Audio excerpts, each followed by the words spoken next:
Il faut absolument qu'on se parle de cette image. J'ai une bonne et une mauvaise nouvelle. La bonne, Jinx ne meurt pas à la fin de la saison. La mauvaise, elle se coupe les cheveux. Alors je vous rassure, c'est pas un leak. Tout ce que je dis dans cette vidéo, ce ne sont que des spéculations. Pour moi, cette image, c'est la dernière fois qu'on voit Jinx. C'est à la toute fin de la saison, et c'est sûrement aller au revoir avec Vi. Et en fait, la Jinx, elle nous fait un coup à l'Arya. Elle s'en va explorer les contrées lointaines de Runeterra. What's west of Westeros? I don't know.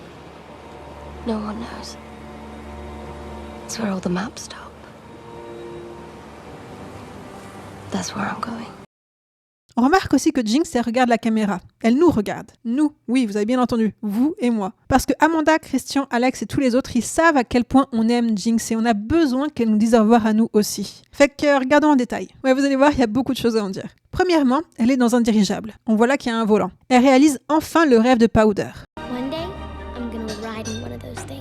Ce qui est une manière de montrer qu'on a affaire à une version plus saine de Jinx, car elle reconnecte avec ses rêves d'enfant avant tous ses traumas. Deuxièmement, pour moi ce visage, c'est plutôt le visage de quelqu'un qui a l'air apaisé, qui a mûri. C'est un visage plutôt serein. En tout cas, c'est pas le visage de quelqu'un qui est dans un élan de chaos. Troisièmement, elle emmène ses petits amis avec elle. On voit derrière Clagor et Milo. Elle ne renie pas son passé, ni le bon ni le mauvais. En plus, elle leur permet de voir le monde plutôt que de les laisser terrer quelque part dans une cave à pourrir. Un peu comme une façon symbolique de se racheter de les avoir tués à la fleur de l'âge. Quatrièmement, elle a le doigt coupé. Probablement par Kate, on va pas se cacher. On sait en plus que Kate, elle est capable de viser juste. Donc, elle a dû viser le doigt de Jinx pour l'empêcher de tirer. Si c'est le cas, ça montre que Kate, elle reste encore fidèle à ses valeurs. Comme elle l'a été avec Celica dans la saison 1, où elle a préféré lui tirer sur le bras plutôt que la tuer. Et cinquièmement, elle porte le costume d'un monstre violet. Ce gars-là. Le monstre violet dans la saison 1 pour Jinx, c'est Vander. Du coup, ça doit vouloir dire qu'il y a une forme de réconciliation entre eux. Peut-être qu'il s'est sacrifié pour la sauver, elle et sa sœur. Dans tous les cas, porter ce costume, c'est un peu comme un signe d'amour et un hommage. Et clairement, Jinx, elle n'en est pas là au début de la saison, on est d'accord. Donc clairement, il y a beaucoup de chemin à faire entre Jinx et Vander durant la saison 2. Et enfin, finalement, dans la même lignée,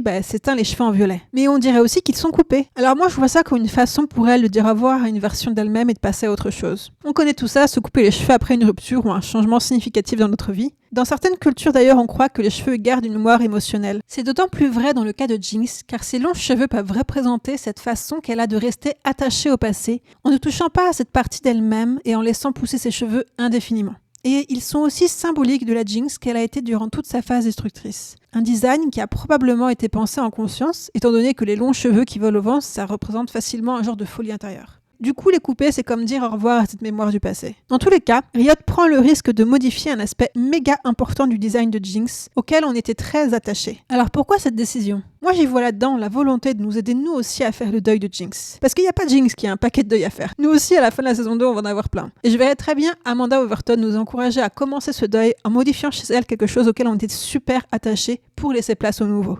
Et c'est vachement moins violent que de la tuer de toute façon. Et puis, comme le dit Echo, Sometimes taking a leap forward means leaving a few things behind. allez, je vous laisse là-dessus, d'autres vidéos s'en viennent. Restez à l'affût.